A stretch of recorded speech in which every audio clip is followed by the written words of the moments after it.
하나님의 사랑이 충만하시기 바라겠습니다. 오늘 말씀은 출애굽기 14장 1절에서 9절입니다.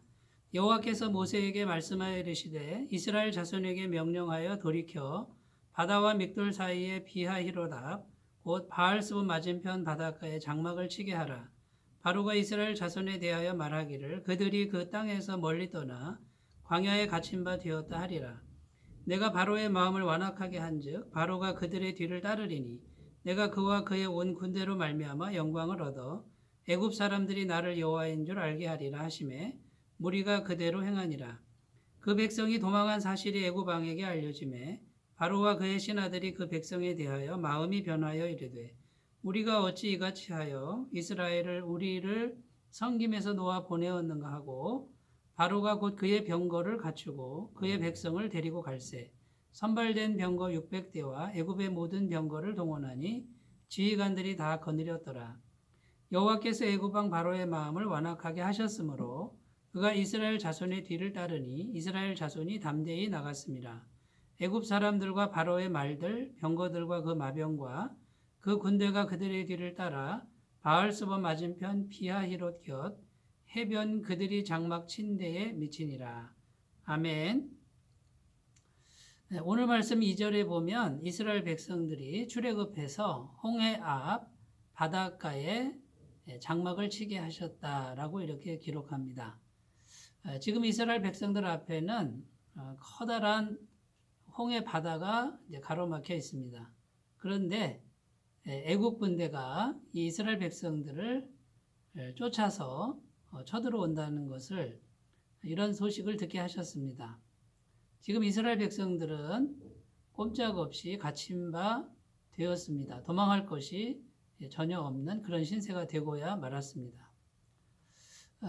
정말 위기 중에 위기가 아닐 수 없습니다. 그런데 우리는 출애굽기 내용을 이제 앞으로 펼쳐지겠지만 그 결론을 이미 잘 알고 있지 않습니까? 하나님께서 그 바다, 큰 바다 홍해를 가르시고 쫙 가르시고 이스라엘 백성들을 마른 땅을 건너는 것처럼 건너게 하셨고 또 애굽의 병거와 마병은 홍해 바다에 잠기게 하신 것을 우리는 이미 결론을 알고 있습니다. 자, 이때 우리가 어떤 마음가짐을 가져야 되겠습니까? 우리도 인생을 살면서 앞으로 갈 수도 없고 뒤로 갈 수도 없는 꼼짝없이 죽게 된 것 같은 그런 환경에 빠질 때가 있지 않습니까? 이때 우리는 마음을 새롭게 해야 되겠죠. 이런 위기가 올 때 하나님이 우리와 함께 하시니까 이것은 우리를 죽이려는 것이 아니다. 분명히 뭔가 하나님이 하실 일이 있다라고 이렇게 마음을 먹는 것이 절대적으로 필요하고 성경은 이것을 믿음이라고 표현을 합니다. 이런 믿음을 가지셨으면 좋겠습니다. 자, 그러면 이런 위기의 상황에서 우리가 해야 될 일은 어떤 것이 있을까요? 첫 번째는 자신을 점검하는 것입니다. 자신을 어떻게 점검합니까? 하나님 앞에서 자신을 점검하는 것인데 내가 지금 하나님과 연결되어 있는가 이것을 점검해야 합니다. 하나님과 어떻게 연결이 되죠?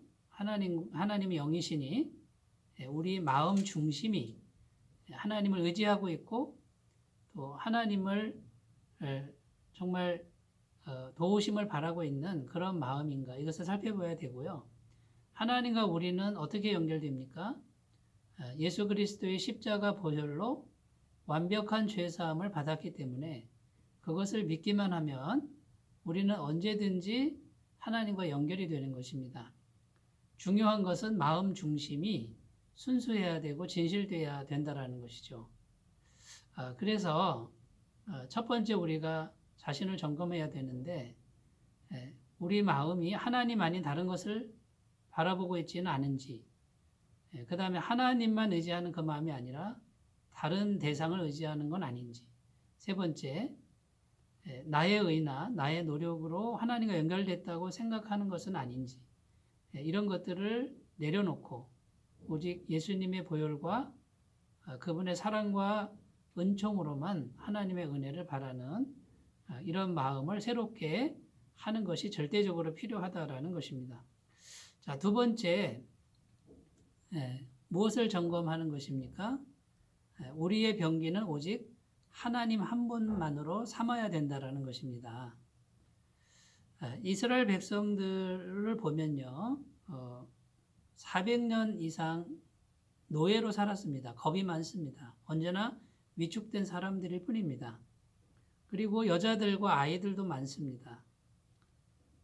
정말 연약하기 그지없는 그런 존재들인데 7절에 보면 애굽의 군대는 선발된 병거 600대와 애굽의 모든 병거가 다 총동원됐다라고 말하고 있습니다. 자, 이스라엘 백성들이 어떻게 이 전쟁에서 이길 수 있습니까? 그런데 성경은 말합니다. 이스라엘 백성이 중무장한 애국군을 보기 좋게 이겼다라는 것입니다. 하나님이 함께 하셨기 때문에 가능한 것이죠. 하나님 한 분만을 의지하고 하나님 한 분만이 이스라엘의 유일한 병기였습니다. 그런데 하나님이 이기셨다라고 성경은 증언합니다. 여러분, 위기의 순간에 하나님은 우리에게 뭘 바라실까요? 하나님 한 분만을 의지하기를 바랍니다. 그 하나님 한 분이면 충분합니다라는 믿음으로 하나님께 절박하게 기도하기를 원하신다라는 것입니다. 구약 성경의 다윗을 보면 17세 정도 되는 나이에 3m나 되는 거구 골리앗을 쓰러뜨립니다. 그런데 이 다윗이 이렇게 고백합니다. 너는 칼과 창과 단창으로 내게 오거니와 나는 내가 모욕하는 이스라엘 하나님의 이름으로 내게 가노라. 다윗의 마음속에는 하나님 한 분을 의지하는 그 믿음으로 충만해서 골리앗을 무너뜨립니다. 구약 성경 열왕기하 19장에도 보면 히스기야 왕이 기도로 승리하는 내용이 나오는데 아수르 대군 18만 5천 명이 쳐들어옵니다. 그런데 히스기야 왕은 아무것도 할 힘이 없습니다. 오로지 성전에 올라가서 하나님 한 분에게만 기도하는데 그때 당시 이사야 선지자에게 말씀이 임했습니다. 걱정하지 말아라. 하나님께서 싸우실 것이다 라는 말씀이 임하고 여호와의 사자가 밤에 나타나서 그들을 전멸시켰다고 성경은 기록합니다. 사랑하는 여러분, 이런 위기 순간에 하나님과의 관계를 점검하고요. 하나님 한 분만 절박하게 의지하는 믿음만 보이신다면 하나님은 반드시 우리에게 승리를 주실 것이고 하나님 의지하는 믿음이 우리 안에서 자라나게 하실 것입니다. 세 번째 중요한 것은 하나님 앞에 겸손한 마음이 살 길이라는 것입니다. 8절에 보면 하나님이 바로의 마음을 완악하게 하셨다 이렇게 기록합니다. 하나님이 그렇게 만든 게 아니라 바로의 마음이 다시 완악해진 걸 내버려 뒀다라는 뜻이죠. 5절에 보면 바로의 마음이 변했다 이렇게 기록합니다. 여러분, 교만한 마음이 다시 자라나기 시작한 것이죠. 10가지 재앙을 순식간에 잊어버리고 금방 잊어버리는 이런 마음이 문제입니다. 우리가 하나님 앞에 겸손하기만 하면 하나님은 언제든지 은혜를 베푸십니다. 하나님은 겸손한 자에게 은혜를 베푸시고 가까이 하신다고 약속하셨습니다. 이 겸손은 계속해서 겸손을 쌓을 때 겸손이 나타나는 것입니다. 교만은 계속해서 교만을 쌓아갈 때 교만이 열매로 나타나는 것이죠.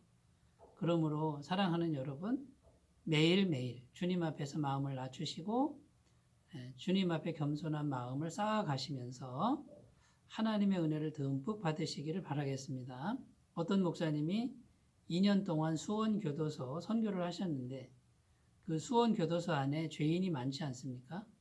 그런데 그 수원교도소 안에 죄인이 한 사람도 없었다라는 것입니다. 왜냐하면 내가 교도소에 온 것은 내 잘못이 아니고 다 다른 사람 잘못이고 환경 잘못이다라고 다 말하더라는 것이죠.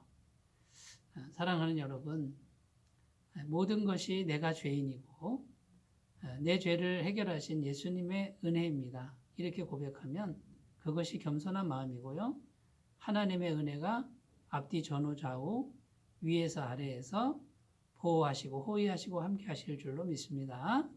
그런 은혜로 살아가시기를 바라겠습니다. 기도합니다. 하나님 아버지, 바로 왕이 이스라엘을 죽이려고 추격합니다. 이스라엘 앞에는 홍해가 있습니다. 절대절명의 위기입니다. 그러나 이것은 우리를 죽이려는 것이 아니라 하나님의 영광을 드러내고 우리의 믿음이 자라나게 하시려는 뜻인 줄로 믿사오니 낙심치 않고 하나님 한 분만을 의지하며 겸손하게 걸어가게 하여 주옵소서. 예수님의 이름으로 기도드립니다. 아멘. 오늘도 승리하시기 바라겠습니다. 감사합니다.